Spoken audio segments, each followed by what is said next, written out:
Le Beth Midrash Hillel, fondé à la mémoire du Rav Hillel Pevzner Zichrono Livracha, est heureux de partager avec vous l'étude sur texte de la Haftara de cette semaine. Donc nous allons maintenant continuer l'étude de notre Haftara. Nous sommes dans le livre de Yishaya, Perek Memtet, chapitre 49, Pasuk Yutet, verset 19. Donc nous avons vu qu'Akadosh Baruch Hu a annoncé à Tzion, à Knesset Israël, qu'il va venir et les consoler, et que maintenant il est le temps de venir en Eretz Israël et retourner sur notre terre. Alors on sait que dans la névoie de Yishaya, il y a une machloket, il y a une discussion. Est-ce que Yishaya s'adresse à la génération qui est après la destruction du premier temple et qui s'adresse à ceux qui vont revenir pour le deuxième temple, ou bien c'est un appel éternel à cette génération, mais aussi à toutes les générations, la nôtre inclus, ceux qui vont, Bezrat Hashem, connaître la Géoula.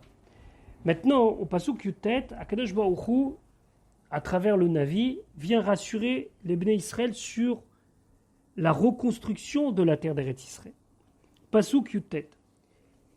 Car concernant Chovrotayir, Veshomemotayir, Ve'eretz Arisoter, concernant tout ce qui est les ruines, les endroits qui sont dévastés, qui sont désolés, tous les endroits qui ont été donc détruits en Eretz Israël et qui a priori, pour Knesset Israël, pour le peuple juif, pourront rester comme ça.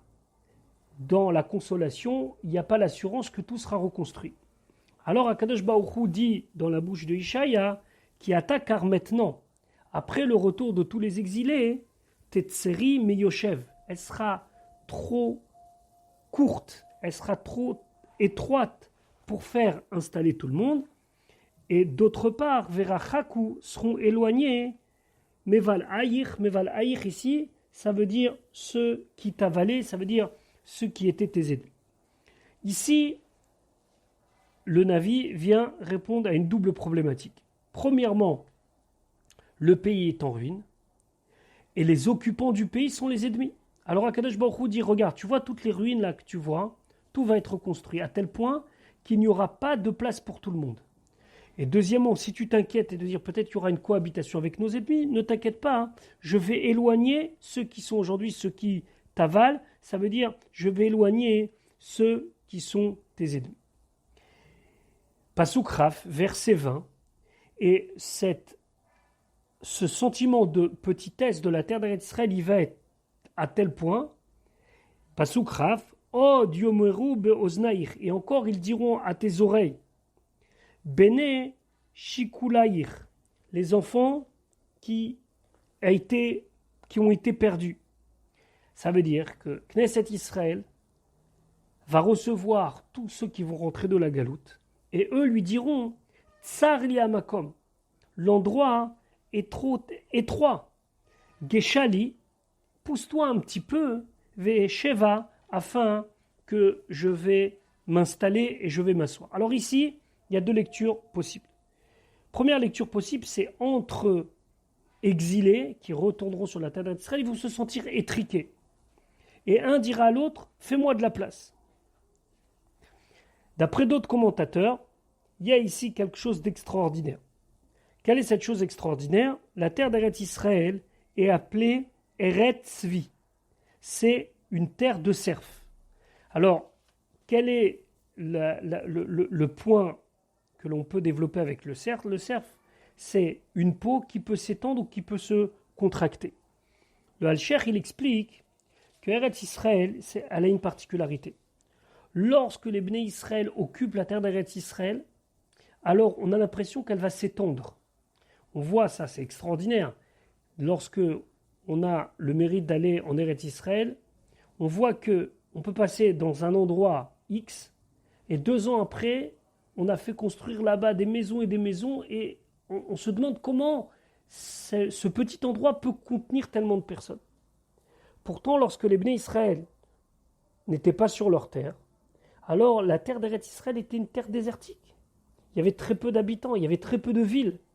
Et donc, elle a cette particularité que lorsque les Bnei Israël viennent sur leur terre, la terre fait de la place, comme la peau de cerf qui s'étend, et quand les Bnei Israël ne sont pas sur leur terre, elle se réduit à tel point qu'on a l'impression qu'il n'y a pas de place. Donc Tzion va voir le retour des exilés, et ces exilés vont dire, mais c'est trop étriqué, on n'a pas de place. Et là, la terre d'Israël va s'agrandir, entre guillemets, et va faire de la place à chacun. Le Midrash Rabbah dit que Yerushalayim va s'étendre jusqu'aux portes de Damas, et que tous les exilés vont revenir et occuper cet espace si important. Donc, Knesset Israël n'a pas à avoir d'inquiétude concernant la place, car aujourd'hui, tout ce qui est détruit sera reconstruit et il y aura de la place pour tout le monde.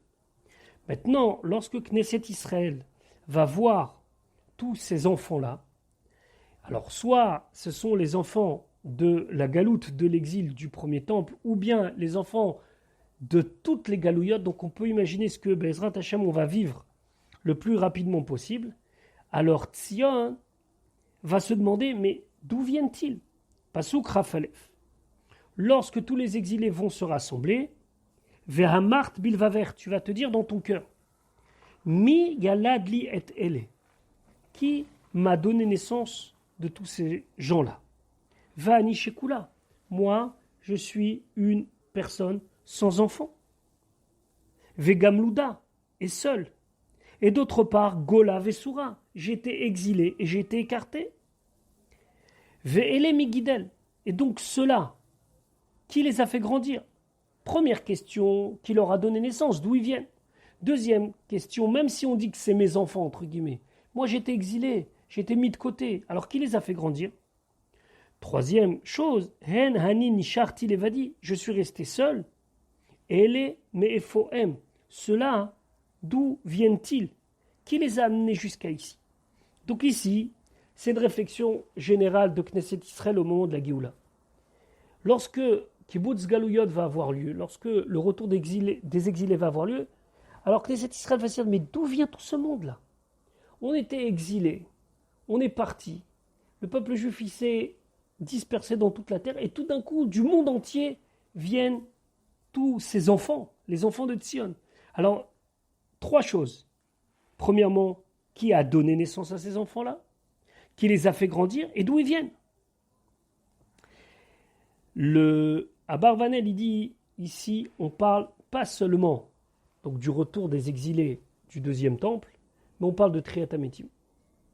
Au moment de la résurrection des morts, alors on va récupérer tous les exilés de toutes les générations qui étaient auparavant. Et là, on se demandera, mais d'où ils viennent? Viendront des gens d'Europe, d'Afrique, des continents les plus lointains, comme de proximité d'Eretz Israël. Et là, on se demandera, mais d'où ils viennent tout cela? Pasuk Ravbet, voici la réponse d'Akadosh Baruch Hu. Ko amar Hashem Elokim, ainsi Hashem a dit. Ine esa el goim yadi. Je vais lever vers les nations ma main, c'est-à-dire que je vais faire un signe. Ve'el amim arim nisi, et vers les peuples, je vais lever mon étendard. Et c'est eux, veheviu vanaïr bechotsen, ils vont amener tes enfants bechotsen. Alors, d'après le sens simple, bechotsen, ça veut dire avec le coin de l'habit. Ça veut dire qu'ils vont prendre les Béné Israël à leur coin, au coin de leurs habits, ils vont les amener comme si c'était des ailes. Uvnotaïr et tes filles, al-katef, tinasena, elles seront mises sur les épaules et ramenées à Yerushalayim. On a vu qu'il y avait trois questions. La question numéro 3, c'était Elem et Foem, d'où ils viennent? Alors Akadosh Baruch Hu dit, ne t'inquiète pas, ils viennent de toutes les nations et c'est les nations qui vont ramener les Béné Israël vers Eretz Israël. Et donc ils vont les prendre Bechotsen. Bechotsen, donc c'est le coin de leurs habits, et ils vont ramener les Béné Israël en Eretz Israël. D'autres qui disent que Chotsen, ça désigne leurs bras, et d'autres disent que Chotsen, ça désigne une chaise sur laquelle on mettait les princes pour dire qu'ils reviendront en Eretz Israël avec tout l'honneur qu'il leur revient. Ça, c'est pour répondre à la question mais Foem, d'où ils viennent. Après, Pasuk Rav Gimel, Akadosh Baruch Hu dit Vehayu melachim omnaïr. Les princes ceux qui ont été les responsables des Bnei Israël pendant toutes les années de Galout, c'était les précepteurs, c'est eux qui les ont fait grandir. Vesarotem et leur princesse, Menikotaïr, c'était ceux qui les ont fait boire du lait, qui les ont allaités. Eux, ces gens qui sont très importants, Apaim Eretz Ishtachavulach, ils vont se prosterner à toi face à terre, Va'afar Raglaïr Yelachechu, et la poussière de tes pieds, ils vont lécher. Ça veut dire, là, je te réponds à la question Mi-Gidel.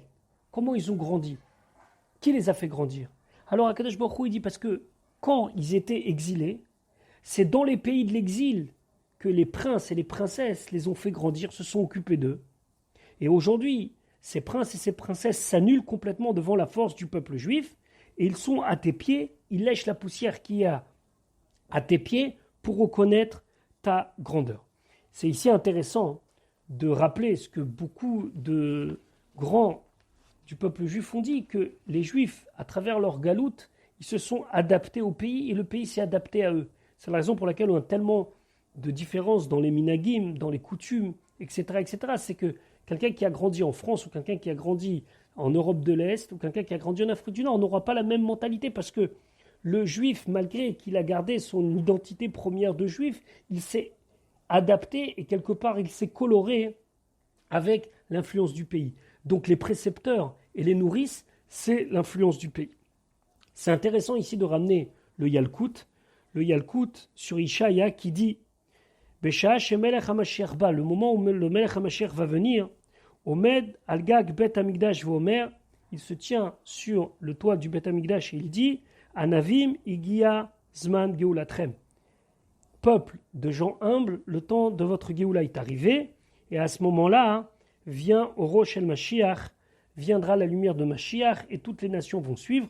On se rappelle que ce Yalkut Shmoni a été cité par le Rabbi à l'époque de la guerre du Golfe, donc en 91, et c'était le moment où le Rabbi a le plus encouragé à croire à l'imminence de la venue de Mashiach, puisque ici c'est marqué dans le Yalkut Shmoni sur ce pasouk-là, Omed al-Gag Bet Hamikdash Vomer Anavim Igia Zeman Geulatrem. Mais c'est pas fini.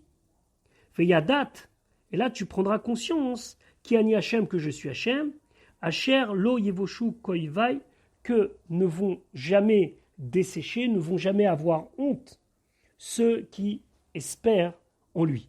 Ici, le yevoshu, c'est Milachon Boucha, avoir honte, mais il y en a qui disent que aussi c'est Milachon Yavesh, ça veut dire qu'il ne faut jamais se désespérer que Akadosh Baruch Hu va être avec nous. Et là, ça répond à la troisième, et en vérité la première question, Miyaladli et Ele, ou Knesset Israël dit, mais qui a donné naissance à tous ces enfants-là? Akadosh Baruch Hu dit, ne t'inquiète pas, c'est moi qui suis occupé d'eux, et c'est moi qui a fait en sorte qu'ils grandissent. Et donc, toutes les questions que Tzion avait, Akadosh Baruch Hu a répondu et a ici donné de la consolation à Tzion sur le retour de ses enfants.